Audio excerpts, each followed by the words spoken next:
Baik, mohon izin Bapak Ibu semuanya, selamat sore semuanya. Assalamualaikum warahmatullahi wabarakatuh. Baik, jadi eh, ya ini saya diundang oleh Pak Eka gitu ya untuk diskusi ringan gitu ya terkait dengan apa bencana yang terjadi di Sumatera gitu ya. Namun mungkin perlu diberi catatan bahwa background saya dari planologi ya, dari perencanaan kota dan terkait tadi yang disampaikan oleh Pak Eka bahwa beberapa belakangan ini memang saya fokus kepada isu perubahan iklim ya karena itu juga jadi bahan disertasi saya ketika di AIT ya di Asian Institute of Technology dan memang waktu itu belum banyak yang membahas mengenai tentang perubahan iklim. Dan ya jadi materi tentang perubahan iklim lebih banyak saya peroleh dari kegiatan workshop, seminar dan sebagainya. Tapi kalau basic saya keilmuan yaitu planologi, perencanaan kota. Nah, di sini mungkin saya akan sedikit menyinggung terkait dengan bencana yang terjadi dilihat dari aspek tata ruang gitu ya. Jadi judul yang ingin diangkat ya bagaimana tata ruang ini bisa responsif ya terhadap iklim dan juga tangguh terhadap bencana hidrometeorologi. Ya mungkin di grup ini atau di komunitas landas tata ruang ini ternyata tidak hanya eh, basicnya planologi tapi juga ada berbagai macam multidisiplin. Nah ini mungkin penting kita melihat dari berbagai macam aspek gitu ya. Dan bagi perencana sendiri memang harus melihat dari berbagai macam aspek itu dan bisa menelaah secara komprehensif. Nah, baik Bapak Ibu, tadi mungkin juga sudah disampaikan oleh Pak Eka. Berikut mungkin profil singkat saya dan sekarang aktif di ITB ya selaku tenaga pengajar dan juga terlibat dalam Pusat Perubahan Iklim sebagai Kepala Divisi Adaptasi Perubahan Iklim. Nah, tadi mungkin juga disampaikan oleh Pak Mehmet ya bahwa bencana yang terjadi di Sumatera ini memang eh, unik ya dibandingkan eh, bencana hidrometeorologi ya karena adanya siklon tropis yang sebenarnya juga ini bukan hal baru karena ada beberapa daerah sebelumnya di daerah timur itu mengalami siklon tropis gitu ya. Namun yang kemarin itu memang tidak disadari karena terjadi peningkatan curah hujan kalau nggak salah sekitar normalnya 300 mm ya ini lebih dari itu gitu ya dalam kurun waktu 5 hari ya jadi secara magnitudo dan juga waktu cukup besar dan mengakibatkan terjadi banjir bandang. Nah, menariknya lagi bahwa banjir bandang ini juga membawa debris, ya, material sedimen, batuan dan kayu gelondongan yang memberikan daya rusak tinggi gitu ya. Jadi eh, karena adanya debris itu, akhirnya jembatan yang dilewati oleh aliran sungai, kemudian bangunan-bangunan yang ada di sekitar itu rusak gitu ya. Dan mungkin permasalahan dasar yang pengarah dampak bencana ini bisa kita lihat secara sistematik ya, artinya dilihat dari hulu dan hilir ya, tidak hanya satu eh, apa topik saja, tapi kita harus lihat apa yang terjadi di hulu dan apa yang di tengah-tengah maupun di hilir ya. Karena banyak pemukiman-pemukiman kembang ya, terutama di dataran banjir, tadi disampaikan juga oleh Pak Mehmet, itu yang seharusnya menjadi daerah yang aman ya terhadap luapan air sungai gitu ya. Namun banyak bangunan atau daerah terbangun di sekitar sepadan sungai. Dan tadi disampaikan juga dampaknya ini tidak sedikit ya karena ada kehilangan jiwa dan juga kerusakan pada infrastruktur dan sekarang juga masih dalam proses rehab, rekons ya dan sebagainya.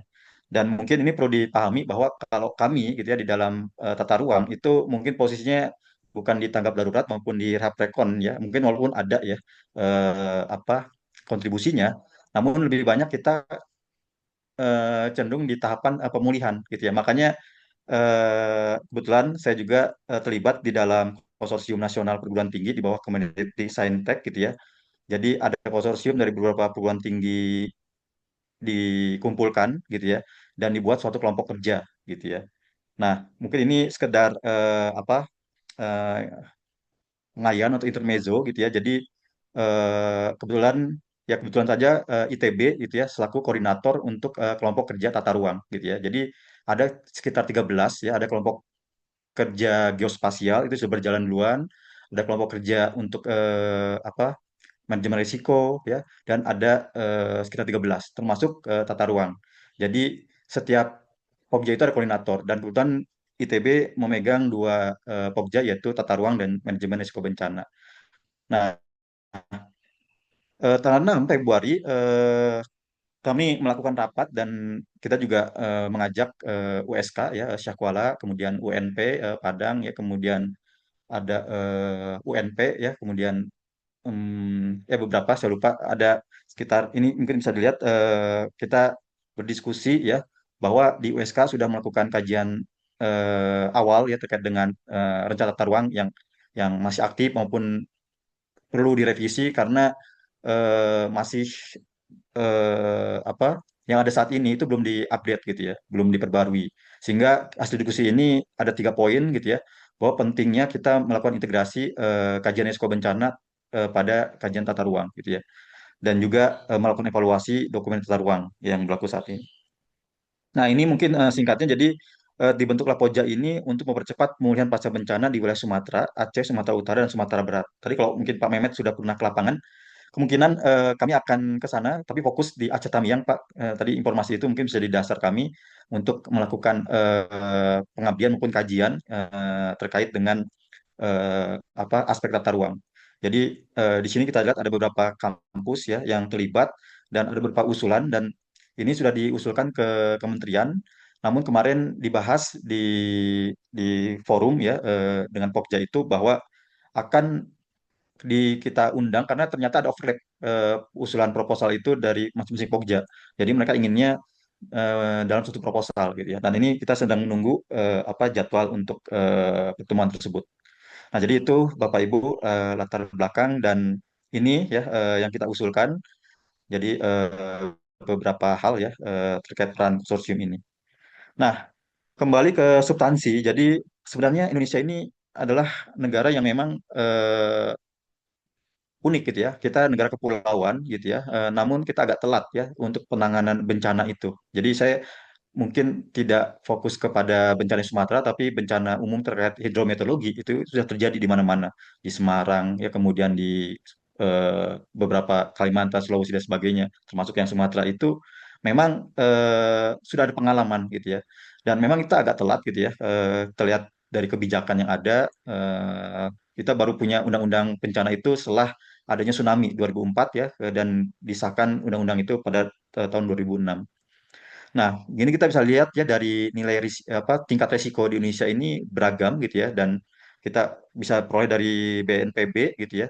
Artinya apa gitu ya?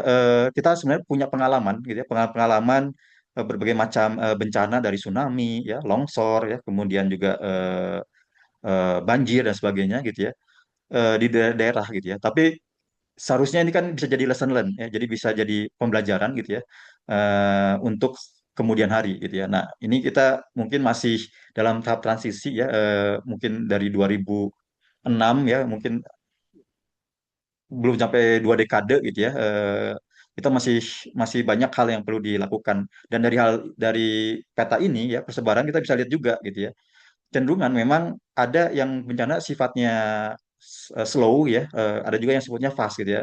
Yang seperti banjir bandang itu yang kemarin di Sumatera gitu ya. Itu sebenarnya bisa diprediksi gitu ya. Di hulunya ketika ada curah hujan tinggi gitu ya. Kemarin saya juga diskusi dengan apa dari ahli di Universitas Islam di Biren ya. Sebenarnya bisa dihitung TC-nya gitu ya. Ketika misalkan hulunya tinggi gitu ya, kapan dia akan dihilir sampai gitu ya. Dihitung dari berdasarkan hitungan itu sekitar 20 jam gitu ya. Nah, artinya ada persiapan ya untuk apa evakuasi dan sebagainya. Nah, kemudian untuk perubahan iklim ini memang dari dua aspek terkait dengan antisipasinya, yaitu terkait mitigasi dan adaptasi. Nah, kalau saya fokus pada adaptasi, dan memang karena eh, perencanaan tata ruang ini masuk pada adaptasi perubahan iklim. Walaupun saya tidak dikotomi antara mitigasi dan adaptasi. Artinya dua hal ini harus diperhatikan. Namun kajian-kajian yang ada itu banyak membahas tentang mitigasi, karena mitigasi itu tentang kaitan dengan emisi, penurunan emisi itu lebih banyak dan lebih mudah karena satuannya bisa terukur gitu ya. Sedangkan adaptasi ini apa sulit, lebih banyak intangible gitu ya. Nah, untuk perubahan iklim sebenarnya kita bisa lihat dari nilai ekstrim gitu ya. rata-rata ya, kemudian ekstrim maksimum dan minimum gitu ya. Dan kita bisa lihat variansinya gitu ya. Kalau kita punya data iklim minimum 30 tahun historical gitu ya, kita bisa prediksi ke depannya seperti apa. Dan ini sebenarnya yang bisa kita integrasikan ketika kita menyusun tata ruang gitu ya. Kita bisa melihat ke depan itu seperti apa gitu ya. Yang selama ini kan cenderung kita fokusnya lebih menggunakan prediksi berdasarkan penduduk gitu ya. Nah, ini juga bisa dimasukkan ke dalam analisis perubahan iklim. Nah, itu mungkin idenya. Dan ini sekedar definisi mitigasi adaptasi dan juga sudah banyak ya kajian-kajian dari BMKG ya maupun juga dari badan internasional ya terkait dengan proyeksi ya ke depannya itu seperti apa kondisinya curah hujan ya kemudian proyeksi bahan kekeringan ya dan sebagainya. Ini contoh untuk di Provinsi Jawa Barat gitu ya. Kita punya mungkin data baseline gitu ya dari data historical dan kita bisa juga gunakan untuk melakukan proyeksi ke depannya gitu ya sehingga kita tahu daerah-daerah mana yang rentan gitu ya atau yang beresiko tinggi dan sebagainya. Nah, itu yang menjadi perhatian. Ini tadi untuk yang hujan, ini untuk yang kekeringan. Nah, ini juga kita bisa lihat terutama pesisir karena banyak pesisir di garis apa pantai di Indonesia ya dan banyak juga daerah terbangun atau urban area ya di daerah-daerah pesisir yang juga perlu menjadi concern bagi perencana tata ruang gitu ya. Nah, sebenarnya ini yang mungkin perlu kita pahami bahwa kadangkala kita memblame atau menyalahkan kepada dokumen tata ruang gitu ya. Jadi sebenarnya tata ruang ini baik gitu ya, namun seringkali disalahgunakan atau diartikan menjadi penghambat gitu ya untuk pembangunan gitu ya, baik investasi dan sebagainya gitu ya. Padahal secara prinsip tata ruang ini sebenarnya untuk mengendalikan ya mengendalikan ruang agar lebih nyaman, berkelanjutan dan sebagainya gitu ya. Namun ada satu referensi saya lupa menyatakan bahwa mungkin secara apa normatif itu baik gitu ya, tapi yang belum mungkin dilakukan adalah melakukan evaluasi gitu ya. Evaluasi terkait proses susunan tata ruangnya itu gitu ya. Di tata ruang itu kan ada isu tentang apa pendekatan teknokratis, pendekatan politis, pendekatan partisipatif dan sebagainya gitu ya. Nah, kita nggak tahu apakah dalam pelaksanaan penyusunan tata ruang ini gitu ya, sudah dilakukan dengan baik gitu ya. Jadi bukan berapa banyak dokumen yang dihasilkan, tapi kualitasnya itu yang perlu kita lakukan evaluasi. Nah, ini menjadi PR gitu ya. Jadi kita nggak tahu apakah ya penyusunnya ataukah ketika proses penyusunan dan sebagainya ini menjadi apa menjadi tantangan gitu ya. Dan kalau kita lihat di sini banyak sekali literatur menyatakan bahwa tata ruang ini bisa apa membantu ya berkontribusi dalam pengurangan risiko bencana. Tadi saya sampaikan bahwa tata ruang ini lebih banyak kontribusi dalam aspek pemulihan gitu ya. Kalau kita bicara rehabilitasi rekonstruksi tapi cenderung di dalam pemulihan. Dan ini kita bisa lihat satu persatu secara eh, apa dalam penyusunan gitu ya tata ruang dari persiapan kita merhatikan tadi mungkin juga terkait dengan apa kebencanaan geologisnya ya kita bisa masuk juga dalam sana yang seringkali ini belum banyak dilakukan ya dalam proses tata ruang. Dan sebenarnya dalam permen ATR 611 tahun 2001 ini yang ingin saya lihat itu di highlight yang posisi pengolahan data analisis data ya yang awalnya cuma puluhan ya sekarang udah jadi ada 18 salah satunya tentang analisis terkait dengan perubahan iklim gitu ya. Ya, jadi ini yang mungkin perlu menjadi dasar ya walaupun 2021 ya mungkin baru dilaksanakan beberapa daerah yang mulai menerapkan ini apa terkait UHI ya dan sebagainya itu sudah mulai masuk ke dalam tata ruang walaupun belum banyak ya. Karena ini juga menjadi catatan pernah saya lakukan ya ke kritik kepada kementerian gitu ya karena di lampiran itu tidak detail gitu jadi juknis ada tapi lampiran untuk how-nya itu belum secara detail gitu ya jadi ini yang perlu juga eh, penyusun ya nanti penyusun baik Pemda atau pihak ketiga ya atau konsultan itu memahami gitu ya apa itu yang disebut dengan analisis UHI, analisis perubahan iklim dan sebagainya. Ini contoh bagaimana mitigasi bencana bisa embedded ya dalam dokumen tata ruang ya sebenarnya salah satu contoh baik gitu ya misalkan perencanaan pembangunan infrastruktur yang mendekatkan kerusakan bencana gitu ya ini artinya dalam dokumen tata ruang itu sudah memperhatikan hal tersebut ya terkait dengan bencanaan. Nah, ini yang pernah kami susun ya bersama dengan JICA gitu ya. Saya masuk dalam tim tunjuk teknis integrasi adaptasi perubahan iklim karena tadi berawal dari peraturan menteri itu kami mengkritik bahwa dalam lampirannya kurang terlalu kurang kurang apa ya kurang detail gitu ya, sehingga kita mengusulkan ini jadi pelengkap ya, jadi pelik teknis di sini sudah detail gitu ya, dan ini sudah publish ya, Bapak Ibu bisa cek di apa di Google dan sebagainya. Intinya kita ingin bahwa kajian risiko bencana yang sudah dilakukan oleh BPBD atau BNPB itu bisa terintegrasi ya ke dalam dokumen tata ruang. Walaupun belum semua ya daerah melakukan kajian risiko bencana. Nah, ini yang kami usulkan bahwa selama ini untuk menyusun tata ruang, isu perubahan iklim ini hanya sebagai profiling, hanya sebagai apa?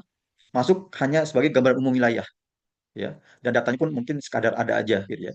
Namun sebenarnya itu bisa dilakukan karena kita tadi punya data baseline yang historical 30 tahun, itu bisa jadikan proyeksi ya, kajian proyeksi ke depan gitu yang itu nanti bisa masuk ke dalam rencana struktur ataupun rencana pola ruang dan sebagainya, dan masuk pada tujuan kebijakan strategi penataan ruang. Nah, ini contoh saja apa di Kota Semarang gitu ya. Ada bahaya tanah longsor ya, berdasarkan baseline kita juga langsung proyeksi di masa depan. Dan ini beberapa yang ada di dalam juknis tersebut ya. Mungkin saya nggak akan sampaikan secara detail, tapi intinya bagaimana dalam penyusunan tata ruang itu sudah mulai masuk kepada apa eh, atau memperhatikan aspek bencanaan ya, terutama bencana hidrometeorologi.